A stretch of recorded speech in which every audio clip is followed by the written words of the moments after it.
Taste the Daily. Virudhunagar மாவட்டம் பத்திராயிருப்பு அருகே பெண் ஒருவரை வெறிநாய் கடிக்கும் சிசிடிவி காட்சி வெளியாகி அதிர்ச்சியை ஏற்படுத்தியுள்ளது. தமிழ்நாட்டில் நாளுக்கு நாள் வெறிநாய்களின் தொல்லை அதிகரித்து வரும் நிலையில் கூமாப்பட்டி பகுதியில் பேக்கரிக்கு சென்ற பெண்ணை வெறிநாய் ஒன்று கடித்தது. இந்நிலையில் கூமாப்பட்டி பகுதியில் கடந்த 2 நாட்களில் 20க்கும் மேற்பட்டோர் வெறிநாய் கடிக்கு ஆளாகியுள்ளது அப்பகுதி மக்களிடையே அச்சத்தை ஏற்படுத்தியுள்ளது. கட்டுக்கடங்காமல் செல்லும் வெறிநாய்களின் தொல்லையை கட்டுப்படுத்த நடவடிக்கை எடுக்காத ஸ்டாலின் எந்த போட்டோ ஷூட்டில் ஆர்வம் காட்டுவதாக மக்கள் சாடியுள்ளனர்.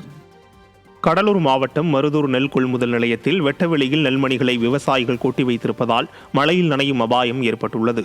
மருதூர் சுற்றுப்பகுதியைச் சேர்ந்த விவசாயிகள் அங்குள்ள அரசு நெல் கொள்முதல் நிலையத்தில் நெல்லை விற்பனை செய்து 1 வாரத்திற்கு மேலாக வெட்டவெளியில் கொட்டி வைத்து காத்து கிடக்கின்றனர்.